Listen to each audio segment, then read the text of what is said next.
సంభాషణ గది. Praise the Lord. ఆవర్తన పుస్తకం ద్వితీయోపదేశ కాండం കോടതി മുറിയ కోర్టు గది. യോശുവ മുതൽ എസ്തേർ വരെയുള്ള പുസ്തകങ്ങൾ, యోషువ మొదలుకొని ఎస్తేరు వరకు ఉన్న గ్రంథాలు, ചരിത്ര പുസ്തകങ്ങൾ സൂക്ഷിച്ചു വെച്ചിരിക്കുന്ന മുറി, చరిత్ర గ్రంథాలు భద్రపరచబడిన గది.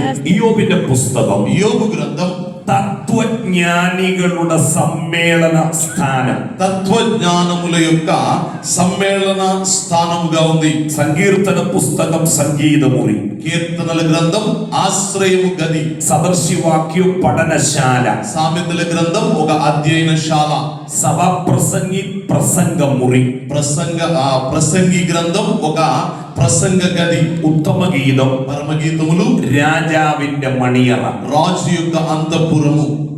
യെശയ്യാവ് മുതൽ മലാക്കി വരെ, యెషయా గ్రంథం మొదలుకొని మలాకి వరకు പ്രവാചകന്മാരുടെ സമ്മേളനം മുറി, ప్రవక్తల సమ్మేళన గది. അല്പം കൂടെ ഇറങ്ങി പറഞ്ഞാൽ പ്രവാചക മുറി. ఇంకొక అర్థంలో మనం చెప్తే ప్రవక్తల గది. Praise the Lord. హల్లెలూయా. ഇതാണ് പഴയ നിയമം. ఇదే పాత నిబంధన. ഇനിയും പുതിയ നിയമം. ఇక క్రొత్త నిబంధనలోకి వస్తే മത്തായി രാജാവിന്റെ പദവിയിലുള്ള ചിത്രം, మత్తయి రాజు యొక్క పదవిని సూచించే చిత్రం, മർക്കോസ് ശുശ്രൂഷിക്കുന്ന ഒരു ദാസന്റെ ചിത്രം, మార్కు సేవ చేయు దాసుని చిత్రం, ലൂക്കോസ് ഉത്തമനായ ഒരു സമ്പൂർണ്ണ മനുഷ്യന്റെ ചിത്രം, లూకాసు వార్త ఉత్తముడైనటువంటి సంపూర్ణ మానవుని చిత్రం, യോഹന്നാൻ ദൈവത്തിന്റെ തേജസ്സാകുന്ന കർത്താവിന്റെ മഹത്വപൂർണമായ ചിത്രം, యోహాను సువార్త దేవుని యొక్క సంపూర్ణమైనటువంటి మహిమను చూపించే యేసుక్రీస్తు చిత్రం.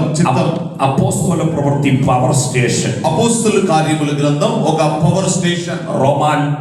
റോമാ ലേഖനം മുതൽ യൂദയുടെ ലേഖനം വരെ, రోమా పత్రిక నుండి యూదా పత్రిక వరకు 21 ലേഖനങ്ങൾ, 21 పత్రికలు സഭയ്ക്ക് കൊടുത്തിരിക്കുന്ന ചിട്ടവും ഉപദേശകരമായ മുറിയ, సంఘమునకు ఇవ్వబడినటువంటి క్రమము ఉపదేశముల గది. വെളിപ്പാട് പുസ്തകം, ప్రకటన గ్రంథం രാജാവിന്റെ സിംഹാസനം വെച്ചിരിക്കുന്ന വിശാലവും മനോഹരമായ മുറി, రాజు యొక్క సింహాసనం ఉంచబడినటువంటి విశాలమైన గొప్పదైనటువంటి ఒక గది. ഇതാണ് പഴയ പുതിയ നിയമത്തെ ബൈബിൾ ദൈവത്തിന്റെ കൊട്ടാരമായി ചിത്രീകരിച്ചിരിക്കുന്നു. ఇవే పాత క్రొత్త నిబంధనల గ్రంథాలను దేవుని యొక్క కోటలో ఉన్న గదులుగా చిత్రీకరించడం జరిగింది. ഇത് ബൈബിളിന്റെ ഒരു ആമുഖം, ఇది బైబిల్ యొక్క ఒక పరిచయం. Praise the Lord. Hallelujah. Hallelujah. హల్లెలూయా.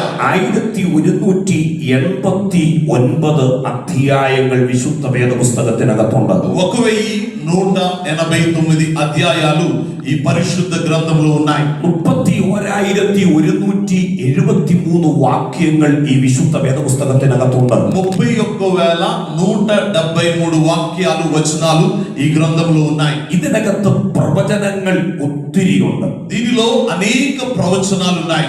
ഓരോ പ്രവചനങ്ങളും നിവൃത്തിയാക്കിക്കൊണ്ടിരിക്കുകയാണ്. ఒక్కొక్క ప్రవచనము కూడా నెరవేరుతూ ఉంది. ആ പ്രവചനങ്ങൾ എന്നോടുള്ള ബന്ധത്തിലും, ఆ ప్రవచనములు నాకు సంబంధించి, ലോകത്തോടുള്ള ബന്ധത്തിലും, లోకములకు సంబంధించి, രാഷ്ട്രങ്ങളോടുള്ള ബന്ധത്തിലും, రాష్ట్రములకు సంబంధించి ആ പ്രവചനം സംഭവിച്ചുകൊണ്ടിരിക്കുന്നു. ఆ ప్రవచనములు నెరవేరుతూ ఉన్నాయి. ഈ ബൈബിളിലെ സകലതും നിവർത്തിയാകും. ఈ బైబిల్లో ఉన్నవన్నీ నెరవేరుతాయి. Praise the Lord. Hallelujah. Hallelujah. హల్లెలూయా. നാം ഈ വിശുദ്ധ വേദപുസ്തകത്തെ വിശ്വസിക്കാൻ കാരണം, మనం ఈ పరిశుద్ధ గ్రంథాన్ని విశ్వసించడానికి కారణం നമ്മുടെ കർത്താവ് മരിച്ച് അടക്കപ്പെട്ട് ഉയർത്തെഴുന്നേറ്റത് കൊണ്ടാണ്. మన ప్రభువు చనిపోయి పాతి పెట్టబడి మరలా తిరిగి లేచాడు గనుక. 5480 പരം മുറിവുകൾ സഹിച്ച യേശു, 5480 దెబ్బలు సహించిన యేసయ్య, 180 പരം മുറിവുകൾ ആഴത്തിൽ പുറത്ത് സഹിച്ച യേശു, వీపు మీద మాత్రమే 180 లోతైన గాయములను సహించిన యేసయ్య, 150 കിലോ ഭാരമുള്ള പച്ച പൈമര കുരിശു ചുമന്ന യേശു, 150 కేజీల బరువు ఉన్నటువంటి పచ్చని మ్రానును మోసిన యేసయ్య, അരിമത്യക്കാരനായ യോസേപ്പിന്റെ കല്ലറയിൽ ആ യേശുവിനെ കൊണ്ടടക്കി. అరిమతయ యోసేపు సమాధిలో ఆయన దేహాన్ని ఉంచారు. ഒരു 3-ാം ദിവസം വെളിപ്പെട്ടു. ఒక 3వ దినము వచ్చింది. അതിന് നമ്മൾ കൊടുക്കുന്ന പേര്, దానికి మనం పెట్టేటువంటి పేరు പുനരുത്ഥാനത്തിന്റെ ദിവസം, పునరుద్ధాన దినం. ഇന്നത്തെ പകലത്തെ പ്രത്യേകത എന്താണ്?